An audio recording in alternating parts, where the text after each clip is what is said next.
ఈ గుండుతోటి ఎన్ని గింజలు అంటే అవన్నీ ఏదో చేస్తారు, నాకు తెలియదు. కల్లాలు అవి చేసేవాళ్ళు కదా, వాటిల్లో ఎద్దులతోటి దీంతో లాగేవాళ్ళు. రాంపేదనాయనా,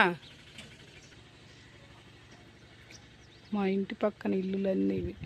రాముల వారి గుడి అంటే నేను ఇందాక చెప్పాను కదా, చాలా పక్కనే ఉంటుంది, మా ఇంటి పక్కనే. దీని గురించి డీటెయిల్స్ నాకు తెలియక మా పెదనాన్న పిలిచా, ఆయన చెప్తాడు ఇప్పుడు.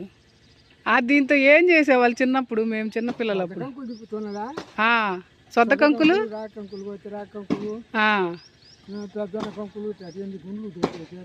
ఇంతకుముందు మిషన్లు లేవా?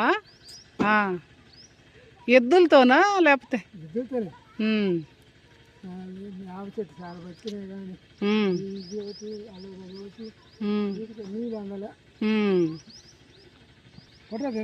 ఫోటో తీయాలంట, వాడు వెళ్ళిపోతాడు. అంతకుముందు ఇప్పుడు ఇంత ఇక్కడ పాతర్ల లాగా తీసేవాళ్ళు కదా, నేలలో పోసేవాళ్ళ కంకులు గింజలు అన్ని. ఇప్పుడేమో ఇంట్లోనే పోసుకుంటున్నారా? సరే, మీ చెల్లిని తీసుకొచ్చావా ఫోటోకి? అబ్బో భలే ఉన్నారా ఇద్దరు. నీ పేరేం పేరు బుడ్డి? ఏం పేరు నీ పేరు? చెప్పమ్మా. పేరు లేదు.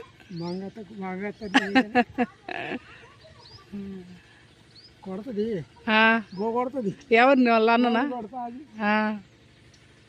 ఎన్ని సంవత్సరాలది చెట్టు? ఎన్ని సంవత్సరాలు అయి ఉంటుంది చెట్టు? ఇప్పుడు కాదులే, కొండ చిన్నపిల్లడప్పుడు ఎట్లుందో ఎప్పుడు ఇప్పుడు కాదు. సంవత్సరాలది చెట్టు?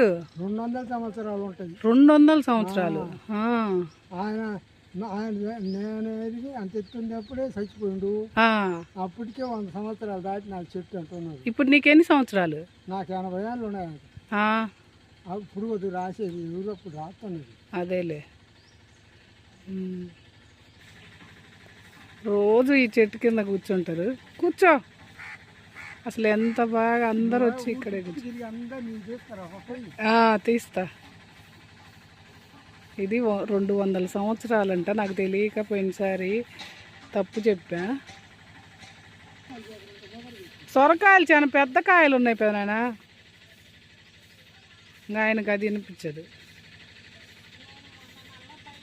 అసలు ఈయనతోటి చాలా హ్యాపీగా ఉంటుంది. అంటే మేము ఊరికి వచ్చినప్పుడు ఈయనతోనే బాగా హాయిగా నవ్వుకుంటాము.